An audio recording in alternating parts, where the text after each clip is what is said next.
Город Якутск – столица Республики Саха-Якутия. Это набережная реки Лена. Она носит свое название в честь Романа Дмитриева.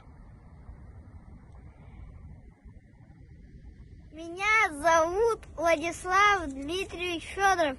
Я нахожусь на набережной. Набережную назвали в честь Романа Дмитриева. Он был олимпийским чемпионом, многократным чемпионом СССР. Мастером спорта. Мастером спорта по вольной борьбе.